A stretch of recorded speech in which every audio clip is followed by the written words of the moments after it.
past, we start using from large tractor. Now we are using a smaller tractor. It's about like 35 to 40 HP. Like small farmers, right, can be able to access to tractors. The usage of power tiller, which is two-wheel tractors, is actually reducing in Thailand because tractor is actually more accessible. There are more financial schemes that actually support farmers to buy tractors.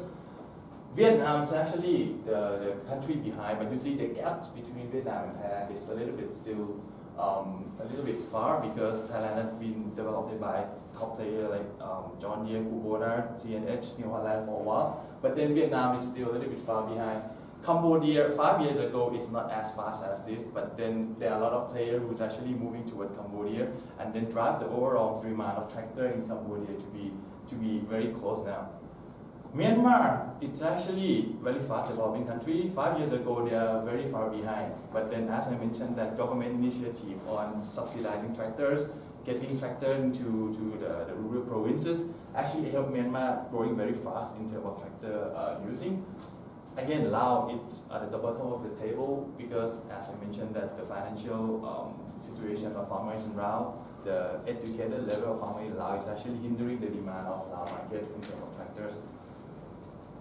Another good criteria about how this country developed, we conduct one survey, which is a small survey, about 1,000 farmers across 5 countries. We asked them what is the percentage of their expense on the crop science product, which is including fertilizers, insecticides, pesticides, fungicides, and herbicides. So we see that the amount of usage of Thai farmer to those crop protection products like insecticides, fertilizer, insecticide, herbicide, fungicide is the highest, which means that actually farmers spend a little bit more money on crop protection, either preventive or curing the crops. The rest is about fungicide, the rest is fertilizers. You see Vietnam, it's more or less the same what the curve of tractor development, right? The following by Vietnam. But Myanmar is interesting here because Myanmar is about 34% of the crop protection. But when we look in more detail, the crop protection product that has been used in Myanmar is more like illegal or very hazardous, which means that it's not controlled by the government in terms of they don't get the standard. Because when you use pesticides or herbicides, you need to get certified by government or Ministry of Health. That is not hazardous to your health. But then the usage of those kind of products in Myanmar is still like unregulated, so which means that we see a lot of usage in Myanmar. So if we filter that out, that number might be slightly lower. And then Cambodia, Laos, it's what we expected where the usage of crop protection is still slightly low. So these two pictures actually give you a good idea. First is about tractor using, second is about using of crop protection. So we see that the Thailand is at the top of the table, following by Vietnam, Cambodia, Myanmar, and then Laos. We would think that drone could be the same way, but then what we do is that we actually talk to agricultural machine leaders in the market in this region. One would be Japanese, another one would be the Western tractor brands. So we ask them 5 questions, and then we see what is their response. The first question we ask them is that, in your point of view, how drone, we ask them specifically about drones, like how they're going to get adopted. We ask them, in your view, how can drones help farmers in their cultivation process? So the Japanese guys say, I think drone can definitely help, but at the moment we're talking about imaging, where farmers take an imaging from drone, see at the rice, which one is actually getting infected, because in the rice paddy, the area they get infected is going to get yellow, the area that is fine is going to be green. So the farmer in this region perhaps using drone as those kind of helping process only, but then it's not going further than that. There are some farming, like sugarcane farming, that actually drone going a little bit further than that, but overall in rice paddy, we don't really see very high adopted drone in this region. What about the Western tractors? They're also saying the same thing, that anything that actually engaging grounds, which means that doing the land preparation, seeding, and so on, it's still far away from reality in this region, because we're still using tractors, we're still using power tillers, and drone would consume a lot of power to do those kind of grounds. But we're talking about liquid application, like Markus mentioned, the spraying, irrigation, that might be an area. Monitoring and analytic tools, it's still Monitoring is yes. As I mentioned, that they use a drone to monitor the crops, what's going on. But analytic tools, it's a little bit early. Where Markus mentioned that the software in this region is not yet developed to help farmer, and then the knowledgeable farmer to use the software is still a little bit early stage as well. The second question would be, I asked them, is that how soon do you think drone will be developed in this country, adopted in this country? So what Japanese mentioned is that from their point of view, from machinery point of view, in this region, it's actually 10 to 15 years behind Japan, right? Because they benchmark themselves with Japan. So talking about tractors, talking about power tiller, which means that Japan actually, technology is already 15 years ahead Thailand in this region. Cambodia might be slightly 5 years behind Thailand. But the point is that in this world, technology is getting adopted faster due to internet, due to a lot of knowledge that farmer can access. So they think that perhaps drone will be 5 years to 10 to 7 years to get adopted in this region. Again, it's their point of view, because depends on whether they want to implement it or not. It's another story. But this is what they think, that drone will get adopted in this area, but it takes a little bit more time. Similarly to what Western tractors say, that in this region will take a little bit of some time. But then we see sugarcane farmers in Thailand, which usually pretty rich farmer, a little bit rich farmers, already adopted drone in several applications, like monitoring, farming, imaging, as well as spraying. So, but we talk about commercial, where it's actually got commercialized by farmer itself. It will take some time as well from their perspective. Again, 5 years, we're talking about that numbers. The third question, it's interesting question, because we asked them whether, hey, eventually drone will be your competitors or not, or it's going to be the threat to your business. So because in this region, some farmer perceive drone as an implement. If you know tractor itself cannot work, they need to put a special implement in order to do those kind of activities in farming cultivation. So we asked them if drone will be your threat to business or not. So Japanese people say probably not, because as I mentioned, that they think drone will be the supplement, implement, or even complement to tractor itself, because there are a lot of applications that tractor cannot do, but drone can do, like imaging, spraying in several areas. But again, we were talking about that they should help the farmer increasing their productivity. But then for the Western tractor, they're a little bit different in this perspective. They say that perhaps in the small tractors, drone could be competitors in some application. So, which means that they have a little bit different point of view in this one. But again, it's just a point of view. We just want to share with you that how actually player in market think about the drone adoption in this region. The fourth question would be, when we ask them whether what is the key consideration if the drone gonna get adopted in this region. Someone talking about in Thailand or in this region, right? The farmer gonna adopt something. It's about experience. It's about influence. As long as I don't see the next farming or the neighbor using drones, it's actually don't see the real that's actually happening in the market.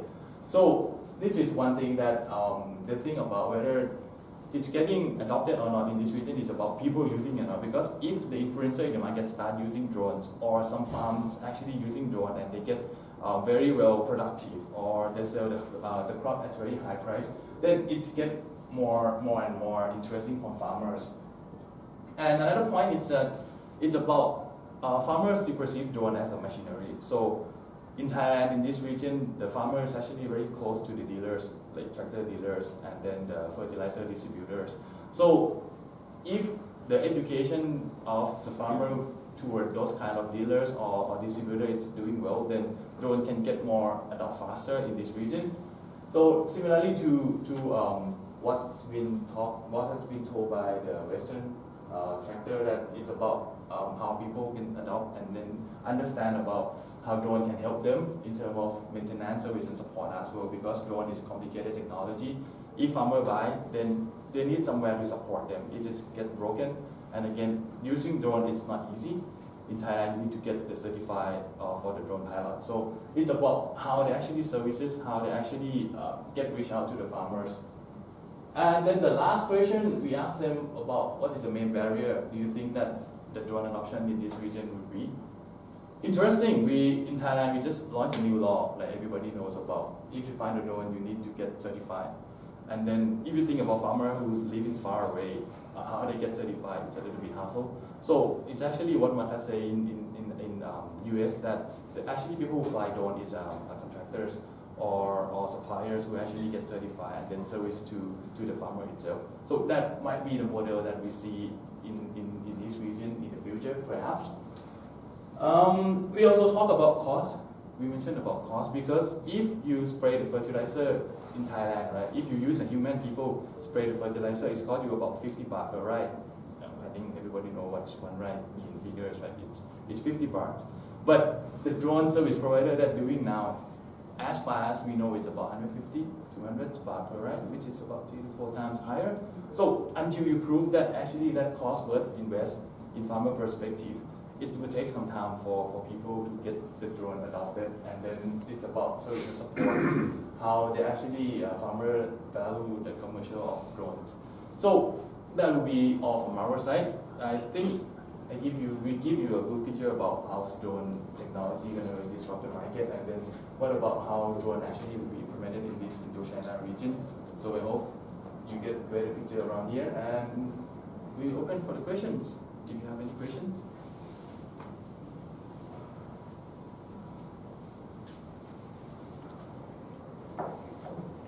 Yes. I'm not sure if there were two of us. No, are any of the tractor dealers working with drones?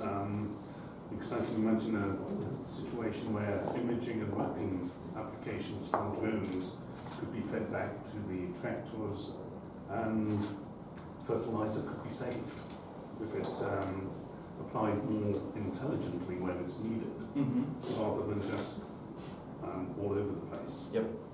Wouldn't it be in the interests of the ground-based tractor dealers to promote drones for those sort of things? Well, I can really answer on behalf of them, but from what we understand, it's that it's about getting drone adopted in that particular region, because currently it's only several regions in Thailand, like in sugarcane farm, that they're actually able to fly drones, and then they'll be able to afford drone to fly around and then get those kind of imaging done. But then in other regions where the adoption of drone is not still there, it's a little bit difficult. So I think it's more or less when it's about the matter of time when the drones get more adopted in this region, and then the data that we get, it's more comprehensive. Perhaps what they can do now is only on several regions, but then if we can get into other regions where we get a better comprehensive, that would benefit a lot to those tractor and machinery players. John Deere is actively working together with drone players, actually on the imaging side in the United States for precision agriculture adoption or implementation. So there it's really about imaging and then on-demand output and implications to spray. So right there it's direct cooperation, and they've been testing whether or not they're trying to sell drones through their dealerships as well. It's a model that they're working on. I don't think they're going to go into the hardware sales aspect. I think they're much more interested in it from a digital standpoint of view, and they'll probably leave the hardware part out of it, just because hardware is a little bit more takes longer to deal with. But definitely on the imaging side, they're directly involved. Thank you. I have one question. Like solar industry, there is a differentiation of 25% to 100% cost in solar panels between China and Japan. Similarly, drones in the whole world, where it is sourced lower cost of capital intensive industry like this. And another question related to this, whether the government coming ahead through the BOI to give incentive tax holiday or import duty on this drone can be reduced to zero, how this support. Sugar, you have chosen high yield, high profitability industry, because this will move with the oil is up, sugar price will also be up in the world market. How we will reduce the gap You say one person spraying cost is 50 to 200 if we spread through drone. How this cost will be compensated? So I think there's two things that we looked at specifically to the adoption, and it's really labor alleviation or labor shortage, which has been a key driver in Japan. And Chukiat mentioned, and Thailand is facing the same issue over the next years. Urbanization is definitely continuing to move forward here, and the age of the farmers is increasing. So this is just naturally going to compound the issue unless they start importing labor from Myanmar, foreign workers to start doing spraying, for example. This is just going to make the cost of labor naturally increase. And we would expect that the cost of drones is going to go down from a hardware standpoint of view, is going to go down significantly over the next years. And we already see in China, for example, the range that we provided, $3,500 to $150,000 is quite a big gap in terms of the sophistication of the machinery that you're getting. But as the volumes increase, we would expect that the costs for the hardware to go down significantly. And just last month, in September, 2 months ago roughly, the central government in China has now piloted and chosen 6 provinces for drone subsidy programs. So there's been drone subsidy programs in China since 2014 at the provincial and regional level. And now the central government in China has earmarked 6 provinces, and I think it's roughly in the neighborhood of 30 billion RMB in terms of subsidies. So they're looking to, I'd have to double check if it's 30 million, but they're definitely going to start putting a lot more money into this. And other information that we have is they're expecting to see roughly 100,000 missions being flown by 2020. Right now we'd be in the neighborhood of 10,000 missions a year in China in terms of spray applications. And the interesting thing is that China is, and that's where you see some of the information from the machinery manufacturers to be a little bit different. But China is 95% spray, right? They are not using imaging to somehow check whether or not the plants are in good health or in bad health. This is, as a first step, we're not seeing it. We're seeing primarily spray applications being done in China. Different ranges of spray applications, but it's still primarily spray. I have one question more. You have not covered in your presentation is the useful life of drones. If you buy from Japan, if you buy from China or elsewhere, because that will come on the cost of spraying or seeding. So technologies is varying quite a lot. You can see, for example, if you look at Yamaha that's providing a gasoline drone, that actually has a fairly long lifetime. They're doing maintenance. What are they doing maintenance on? Every 300 flights? Yeah. I forget. To change batteries. But then the issue is actually, so the gasoline powered copters are actually very robust, and it's just about getting the cost down. The issue is the quadcopters that are using electric batteries. There you have payload, which directly is impacting the quality, or not the quality, but the efficiency of the battery, and where the manufacturers are saying that you might get about 20 minutes flight time out of it, you're getting less than half in real field use tests. And so it's the battery for electric drones that is definitely the biggest issue for spray applications. Do you have solar powered drones from Japan? I heard some news in Popular Science magazine. They have developed solar powered drones to reduce the cost per hour. Not seeing any solar powered drones in the field. So usually the flight time for an application is quite short. We're not seeing any type of solar powered drones in the field right now. Yeah, so I have a research and development shop here in Bangkok doing drone development, not for agriculture, for drone delivery actually. But it caught me, your slide there about imports being a limiting factor for adoption of agricultural drones. Because we import parts from China mostly, also Yep. America, Yep. but we integrate the drones here. Yep.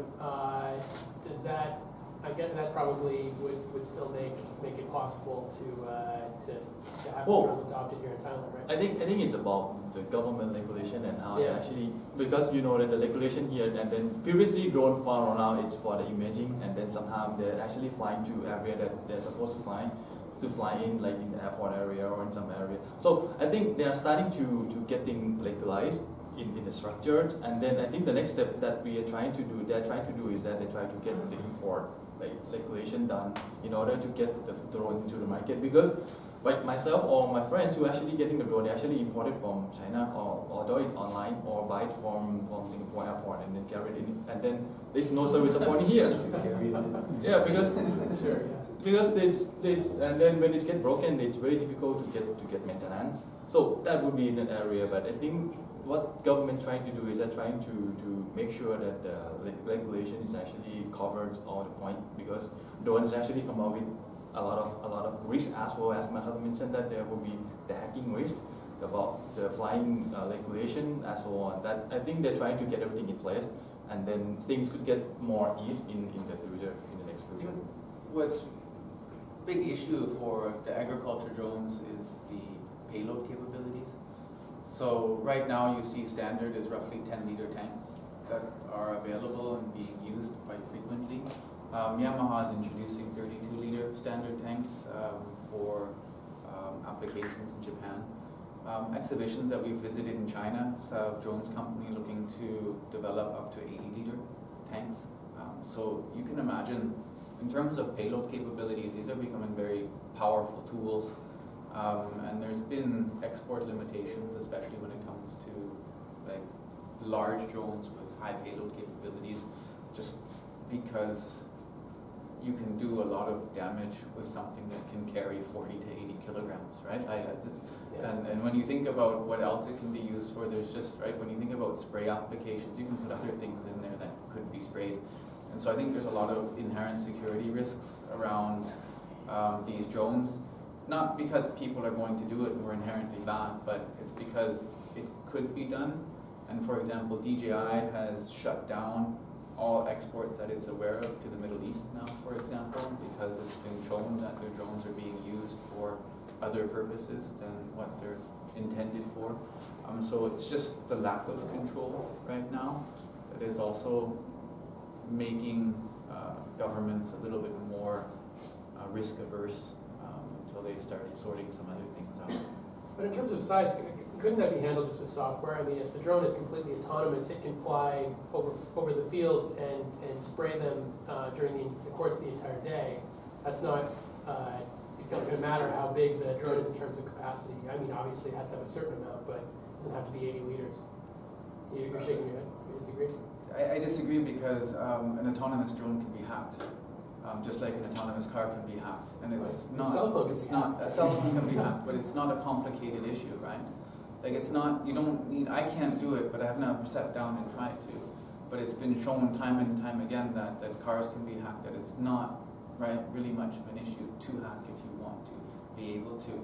And so being able to do it, and for example, DARPA in the United States is spending a lot of money for figuring out how to develop programs or putting money together for research programs to defend against drones, right? So if drones are coming into a restricted airspace, what to do against it, and how to hack it to make it stop moving, and all of these other things that are issues.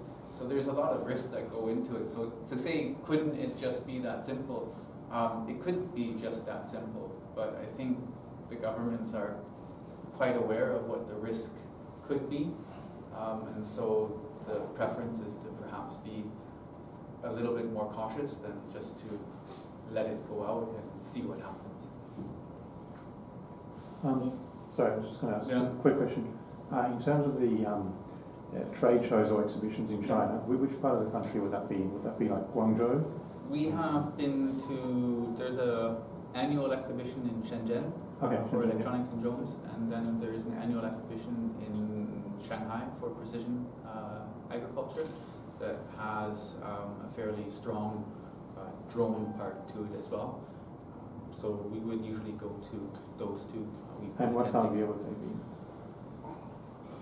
Now you're putting me on the spot. I think the Shenzhen one is in September. Okay. And the Shanghai one, I'd have to double check, but also in the autumn would be my gut guess. I don't remember the Shanghai one. Okay. Listen to what you have been talking about. It sounds like there are risks from the drones to the public. Do they have any actual law or regulation to control for each country? Right now, Like for Thailand, for example. I don't specifically That's- know what the Thai government That's what is they doing. that's what in they terms of start drones. doing. That they want all the pilots to get registered, to get certified. And then if you realize the news that the photographer previously they can fly the drone to shoot the wedding photo easily, but now if you just go in public and then shoot those kind of wedding photo, perhaps you get caught. But well, depends on how strict that area is. But that's the reason why government try to be more control. Because in order to get the pilot license for drone, you need to get the training, the course and everything, and how to use it properly, which area you cannot fly, which area you can fly, which in what time, because nighttime flight is also prohibited. So that's the reason why Thai government itself, we already see that the initiative of them trying to control, to make sure that the usage of drone is actually in line on what they want expected to be. But in other countries, In the United States, they've already inputted licensing, so you have Part 107, which is mandated, required to have pilot licensing. Drones need to be registered, all drones, as well as now what we're seeing is the adoption of unmanned traffic management, so UTM systems, which haven't been mandated yet, but what we're seeing is that there's a large push for any flight to actually be registered to the closest UTM station, so that can be communicated with all local airports around, and also they can track the flight or know what the flight direction of the drone is, so that it doesn't go into any restricted space. So you have to remember, I mean, there's a lot of space that we might not think is restricted, right? Because we're not necessarily going around looking at saying, is this a restricted space? But for example, governments will restrict flights over any type of, right, power generation equipment, be it nuclear, be it coal, right? You would see that there will be restrictions over any type of military installations. You'll see that there are restrictions over any type of government installations, especially on a federal level. So there's actually a lot of areas that drones are restricted from flying into, that's hence pilot licensing that you really need to be aware of, where you can and where you can't, what times you can, right? Nighttime flights not allowed to do. So the governments are slowly moving forward to regulate and then also make sure that there's insurance that's being covered in order to, right, safeguard against any accidents. Just support that on Indochina. Just a comparison. The legal situation in other countries in Indochina. I can't speak to the specific situations in Indochina. I'm not an expert on the legal areas. What we're doing is we're looking primarily at the leading countries that are looking to integrate, for example, beyond visual line of sight into their airspace. So that's one of the key things that are really trying to be sorted out at the moment in terms of how that can realistically be done. And then from an insurance standpoint of view, how you can mitigate risk, or what is the acceptable risk that can be taken or accepted to society in order to provide any types of services. So we're quite far away from seeing rapid drone delivery inside cities, for example, where you would have a potential high risk. But there are some cities that have already mandated, for example, hospital-to-hospital flights for equipment in Switzerland. It's already happening, where they're testing it. So it's happening in China. You've seen some drone deliveries from Fujian province to some of the outlying islands, where there's nothing that you can really run into except for the ocean. So if you lose it, it's not going to right, have much of an issue except for what you've lost. So you start seeing that there's definitely beyond visual line of sight and autonomous adoption that's being tested, and really trying to sort out the regulation, legal requirements to make that happen. I have one question more. You are putting the height 500 meters. Suppose airport to some hotels are having helipad. Mm-hmm. within 500 meters. Yep. How they can escape So this this regulation is- of 500 meters, because top VIPs anytime visiting to the country Yep. using helipad by helicopter, special helicopter. So this is exactly some of the things that in-city flight UTM management needs to sort out. So So when we think about UTM, unmanned traffic management, which is basically autonomous flight or management of autonomous vehicles, be it flight and or cars in this case. But it's definitely understanding, for example, if you have in-city helipads, helicopters landing, emergency services, hospitals, all of these things that you just can't have somebody roaming around and flying their drone and not being aware of this, or if you're going to have autonomous in-city flights, that this needs to be tracked and managed and needs to be coordinated with aerial flight. So you would have the locations that are managing, for example, the helicopter flights and the landings on the helipads of the large buildings. So these are some of the key areas that are still being sorted out, how to best manage and what type of infrastructure is required to ensure that there's no collisions in air, as obviously one of the biggest risks that could happen. how this will be viewed by the radar or by skies satellite? Thaicom is having satellite in many countries, including Thailand. So as far as I'm aware, it's not possible to capture drone in low altitude flight on a satellite. So what's happening is that you have basically the air traffic control for unmanned systems is being developed, and that any flight, be it autonomous or in this case also a hobbyist that wants to do visual line of sight flight, would have to register their flight with the traffic management system. And only then would they be allowed to fly, and should it also be insurable. So that's the direction that it's moving. There's a lot of issues around that, because then it comes to, you can think about why a government would be interested in it is because up to 400 or 500 meters, this isn't space that currently isn't being used. So they can start taxing it. Anybody that wants to fly a drone, has to register. So this is a very big potential revenue stream for government when it comes to opening up low altitude flight possibilities. So there's a key or inherent interest by the government to open up this space and allow for flight options. On the other side, it's really about how it's going to be integrated, what's the technology that's going to be used to manage it specifically, and what are going to be the rules, the regulations, as well as how is it going to be insured. Are we going to minimize and identify what acceptable risk is? One thing about maintenance, you said that in Thailand there is no maintenance of drones, including aircraft also. So the government of Thailand recently proposed Utpao Airport to be part of maintenance of aircraft. Whether they include the drones too, maintenance of drones. For leisure drones, commercial drones, if there's no agent directly selling it. So for example, if you're in China, you take your DJI drone to your DJI certified agent, and if it's broken, you take it there or you send it back to them, and there's a warranty period and it gets fixed, or you get a new one. If you're outside of the warranty period, maybe you just buy a new one because leisure drones are getting fairly cheap. But the whole development of the after services market is definitely going to be one of the things that the drone players in the different application industries will need to ensure that they're able to manage. So that's been one of the big challenges of the adoption within the agriculture space, is what happens if the drone is not working or it's breaking down. What kind of service requirements do you require? How quickly can you service the drone? Especially if the business model has service providers that are then providing spray options or imaging options to farmers. They need to use this product and believe that if there's an issue with it, it will be repaired as quickly as possible. Similar to the maintenance of a car, if you're using it for a business purpose, it breaks down, you need to be able to take it to a garage and get it fixed immediately because it's impactful to your business. It's the same issue with the drones. That ecosystem is being developed. It's not there yet, just due to the nature of the industry.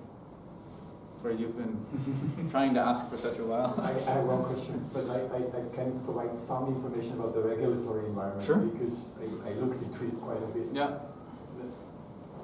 there's one cutoff, there's a number of cutoffs, right? Less than 2 kilos, and then it goes up to 25 kilos and above, right? So that's for things without a camera. If it has a camera, all of them need civil aviation for registration. That was until 2 months ago. So anything that has a camera needs that registration, right? Or if it's between 2 and 25 kilos. 2 months ago, the NBTC, that's another authority in Thailand, jumped in and said, in all of Thailand, only 350 licenses have been issued. So obviously the system is not working. So nobody gets the drone ready. Nobody, I mean, except those 350. So they jumped in and said, from today, every drone needs to be registered with us. I don't know who does that, but it's just to provide some input on how it's happening that whole in regulatory Thailand. environment. If you go above 25 kilos, which you do with most of these agricultural applications, then you need a license from the Ministry of Transportation. I don't know if anybody got that. We know that Yamaha is trying to develop their business with agriculture drones here. Right. So we've had a chance to talk to them, and they've mentioned that they've got their They got license already? So they're licensed, and they also they're basically importing their entire business model from Japan with the entire safety operations procedures, the entire checks, so how they're actually applying in the field, right? The entire full process is not just here's a drone, fly it. They're saying, right, we're a service company and we're providing the full service, so they maintain ownership of the drone. Second point is, like, as far as BOI is concerned, there's only 2 companies, as far as I know, in Thailand that got approval for that space, drone space, with BOI approval. And now my question, you mentioned that your team monitors about 200 companies. Yep. Any of them in Thailand? I'd have to double check on that. Probably not. Probably not. We are looking again. Like, our primary focus is really to see who's pushing the boundaries of adoption, and so we actively follow the PE and VC space within the drone. So who's being backed? You're more focused on the manufacturer side than on the service providers that are in between the clients and the manufacturers. So we have a small team in Hong Kong that started, and obviously this is getting much bigger than the small team we have in Hong Kong right now. Our primary focus definitely has been on the manufacturing side to understand the development of the ecosystem, and then we've looked at it from a route to market aspect from a drone manufacturing side.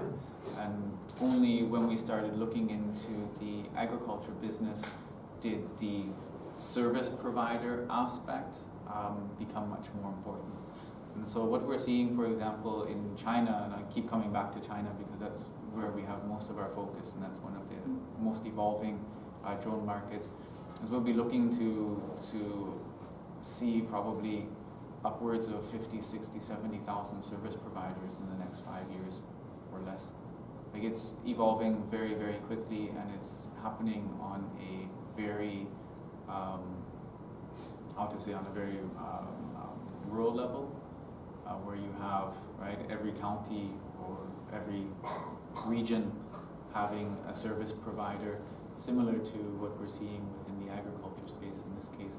They're providing it. What we've seen is also the Uber of drones coming out with platforms, for example, where you can, not the Uber, the B&B of drones, where they're trying to bring together the farmers and the drone operators or the service providers to the platform to facilitate the business. When it comes to pesticide spraying, obviously you have the issue of also the pesticide use and what types of pesticides are being applied, as well as the formulation. So does the drone operator actually know how to or understand anything about pesticide application?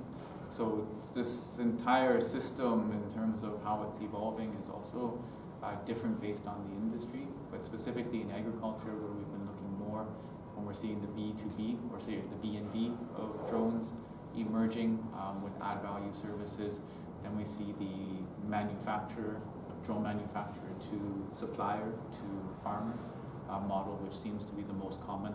And in this case, the supplier is quite often expanding their service offering. So they've been offering other consulting services and or renting machinery equipment, farm machinery equipment, and now drones is becoming part of their portfolio.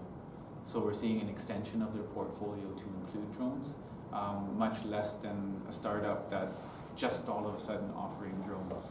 So we see that it's becoming an extension, and then we see that the major players in the agriculture in China, DJI and X-Aircraft, are starting to certify their agents as well to provide some level of consistency in service and adoption and application within the field. So it's an evolving, very quickly evolving landscape that also has to do with training, licensing. One of the biggest issues that's come up has just been, you can pilot a drone, but just because you can pilot a drone, can you also apply pesticides, how to mix them correctly, all of these things. So there's quite a few gaps still that are being sorted out as the adoption takes off. On the regulatory front, do you know if there are any initiatives to harmonise international standards? If I want to drive a car overseas, I get an international driving permit. Yep. If I got a commercial drone pilot's license in the UK, what about here? Yeah. Well, I think there's a twofold issue. One is your license good, and the other thing is, can you bring your UK drone or your drone from the UK and then fly it in the US, even if you have a license that's accepted. So it's a twofold, It's very difficult to take your car from the UK just because it's bigger and then go drive it in the US can be done. The drones are much smaller. So they haven't really sorted out either of these issues. It's far too early. There is a committee that's being managed and organized by NASA that's trying to harmonize or at least identify what standards could be in the unmanned traffic management space. So what are we going to do for UTM? But that's still very early stages, and the companies are pushing ahead very quickly. And I think it's going to first happen, you're going to see a mushrooming of a lot of small companies that are offering UTM services to try and combine drone and air traffic management. And then there's going to end up being some kind of top-down regulations coming in the next years. But it's fairly complicated on the one side, and I think the issue is it's just happening so quickly.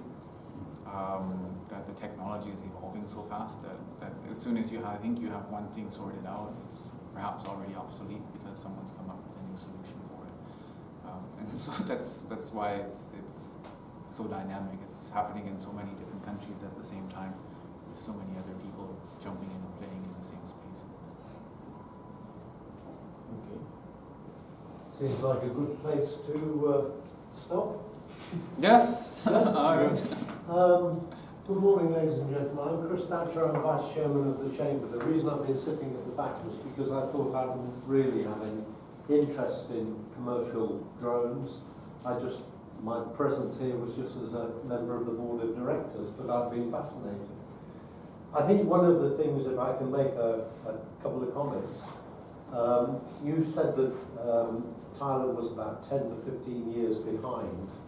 But one of the things that I've found, and I've been around a long time in technology and technology development, particularly in schools, is that the early adopters pay a lot of money, get some good technology, but 2 years down the line the technology is so much cheaper and can do so much more. So the early adopters suddenly find themselves being leapfrogged by other people. So it's not necessarily that a country is behind, that it will stay behind.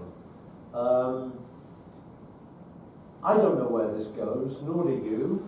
One of the things that I'd ask you to think about is, what were you thinking 3 years ago about driverless cars? 3 years ago, you'd probably laugh at the idea of sitting in a car that drove itself. You wouldn't be laughing now, and I guarantee in 10 years' time, you'll all be using Ubers or whatever that are driverless in Bangkok, in London, in New York, all over the world. And those will be businesses. Uber's just bought or placed an order with Volvo for 25,000 driverless cars. They've placed an order for that. Now, they don't do things like that. Nobody does things like that. They're not sure there's a marketplace. So they know there's going to be a marketplace for driverless taxis, so they've ordered some. Now, who knows where drone technology goes in 2-3 years' time? We're talking about pilot's license, but do you need a driving license for a driverless car? Will you need a pilot's license for an artificially intelligent drone? Will you go down the route that the UK farmers went down years ago in terms of hiring a combine harvester for a couple of weeks to do their harvest? Then it goes away, so they lease it basically for 2 weeks. Will you be leasing a drone company to come in and do all of your surveys for you, or will you be doing it yourself with your own drone? Those are all issues, all questions, none of which have answers yet, and you can't give them any more than I can give them, or than any of you can give. I found it fascinating, I'm sure you have, just sitting there actually seeing the backs of your heads and seeing the attention you've been paying. You can always tell when an audience is engaged. So can I thank you on behalf of BCCT, both of you, for your presentation this morning, and I think they deserve a round of applause.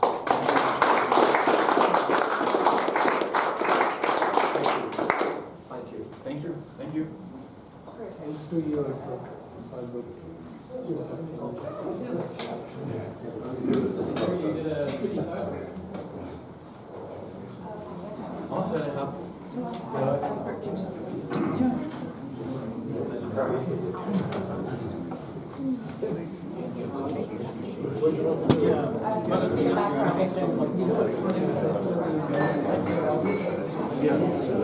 Yeah.